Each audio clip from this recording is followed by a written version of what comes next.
बिस्मिल्लाहिर्रहमानिर्रहीम। Harut Marut का किस्सा। हज़रत इदरीस अलैहिस्सलाम के ज़माने में इंसान बहुत बदअमल हो गए थे। फ़रिश्तों ने बारगाह इलाही में अर्ज़ किया कि मौला, इंसान बहुत बदकार है और ये खिलाफत के लायक नहीं है, उन्हें माज़ूल कर दिया जाए या कम अज़ कम खलीफा ये रे हैं और वज़ीर हम, ताकि हम इनके बिगड़े काम संभाल ले। रब ताला का इरशाद हुआ कि इसको गुस्सा और शहवत दिया गया है, जिससे ज़्यादा गुनाह करता है। अगर ये चीज़ें तुमको मिले तुम भी गुनाह करने लगो।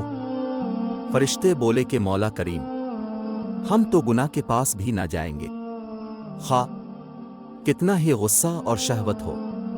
हुक्म रबी हुआ कि अच्छा, तुम अपनी जमात में से आला दर्जा के परहेजगार फरिश्ते छांट लो, उनको गुस्सा और शहवत दे देते हैं, फिर इम्तिहान हो जाएगा।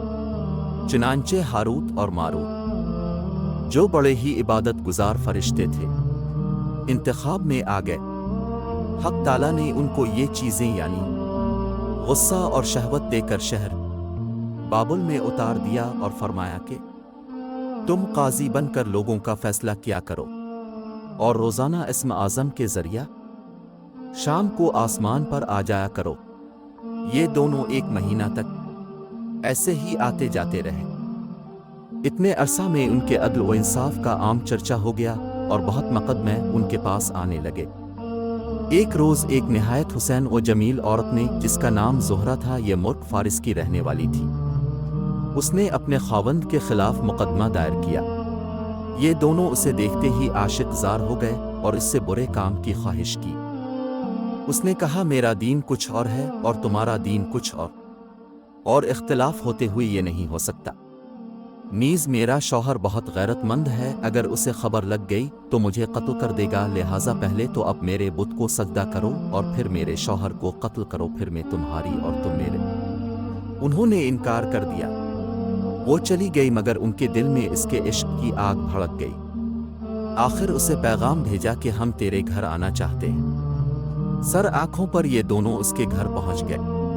उसने अपने आप को आरास्ता किया और उनसे बोली कि आ तो आप लोग मुझे इस्म आज़म सिखा दें, या बुत को सजदा करें, आशोहर को कत्ल करें या शराब पी लें। उन्होंने सोचा कि इस्म आज़म असरार इलाही है, इसको जाहिर करना बहुत जुल्म है, बुत परस्ती करना शिर्क है और कत्ल हक अलबाद, लाओ शराब पी लें। चुनांचे शराब पी ली।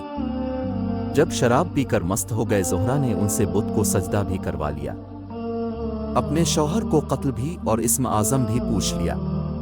ज़ोहरा तो इस्म आज़म पढ़कर सूरत बदल कर आसमान पर पहुंच गई। हक ताला ने इसकी रूह को ज़ोहरा सितारा से मुत्तसिल किया और उसकी शक्ल ज़ोहरा सितारा की तरह हो गई। जब इनका नशा उतरा तो ये इस्म आज़म भूल चुके थे और अपने किए पर नादिम व शर्मिंदा थे। हक ताला ने फरिश्तों से फरमाया कि इंसान मेरी तजल्ली से दूर रहता है। ये दोनों शाम को हाजिर बारगाह होते थे, फिर भी शहवत से मगलूब होकर सब कुछ कर बैठे। अगर इंसान से गुनाह सरजद हों तो क्या ताज्जुब है। तमाम फरिश्तों ने अपनी खता का इकरार किया और ज़मीन वालों पर बजाय लान तान करने के उनके लिए दुआए मग़फ़िरत करने लगे। कुरान फरमाता है, वल-मलाइकतु युसब्बिहून बिहम्दि रब्बिहिम व यस्तग़फ़िरून लिमन फ़िल अर्द। फिर ये दोनों हज़रत इदरीस अलैहिस्सलाम की बारगाह में हाजिर हुए और शफाअत के तालिब हुए। अपने उनके हक में दुआए मग़फ़िरत की। बहुत रोज़ के बाद हुक्म इलाही आया कि उनको इख्तियार दीजिए कि या तो दुनियावी अज़ाब कबूल कर लें या आखिरत का। हज़रत इदरीस अलैहिस्सलाम ने उन्हें हुक्म इलाही पहुँचाया। उन्होंने अर्ज़ किया कि या नबी अल्लाह, दुनिया का अज़ाब फ़ानी और आखिरत का अज़ाब अबद लिबाद तक बाकी रहेगा, हमको दुनियावी अज़ाब मंजूर है। चुनांचे हक ताला ने फरिश्तों को हुक्म दिया कि उन दोनों को लोहे की जंजीरों में जकड़कर बाबुल के कुनवे में ऊंधा लटका दें। इस कुनवे में आग भड़क रही है और ये लटके हुए हैं। फरिश्ते बारी बारी से हर वक्त इनको कोड़े मारते हैं। सख्त प्यास से उनकी ज़बानें बाहर लटकी हुई हैं। ये अज़ाब क़यामत तक ऐसा ही शदीद रहने वाला है।